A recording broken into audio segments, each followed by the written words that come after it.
from Washington will be in lane 4. Gabby Scott from Colorado in lane 2.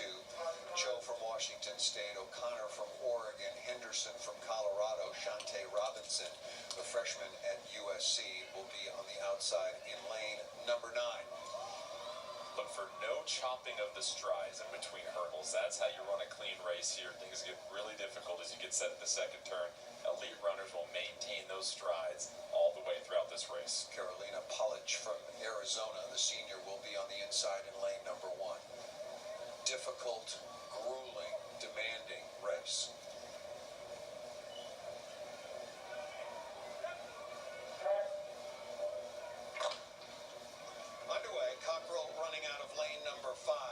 Clearly the fastest time, Alyssa Brooks-Johnson.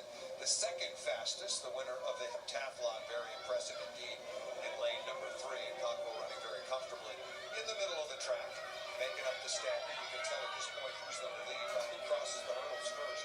And Cockrell is a couple of tenths ahead of everybody. She is, but a slight little chop of the feet as she was getting set for that hurdle. And you really want to make sure you get back to that same number of strides you've practiced day in and day out. And when you chop your steps, that can throw off that rhythm a little bit. But Cockrell has the experience and the strength in order to overcome even the slightest difficulty that she may face with those strides.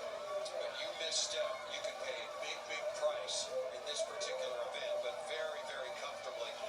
Going according to form, Anna Cockrell comfortably down the backstretch, and she is going to be your Pac-12 champion by a wide margin. Gabby Scott from Colorado got in for second, and it looked like Kylie O'Connor, the senior from Oregon, held on for third. 56-47 unofficially for Cockrell.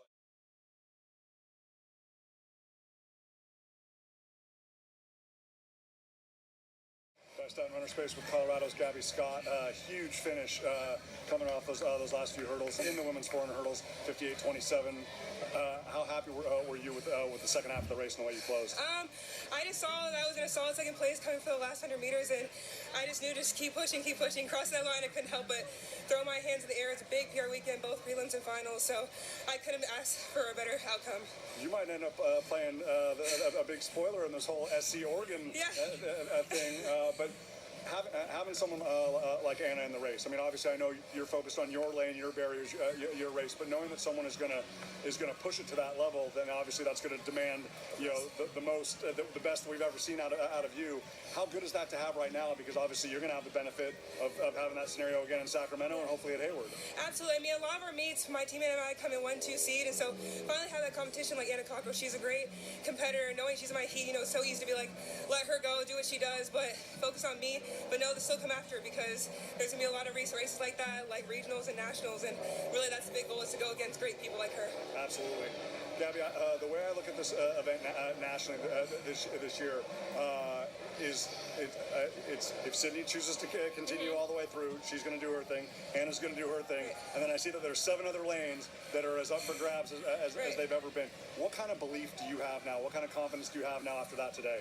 Just a lot. Just believe myself. I have such great support system. My coaches, my teammates, family back home. I have my whole family here. And just to believe in myself going against those kind of competitors and knowing it's about who shows up on that day. Seed times don't really matter.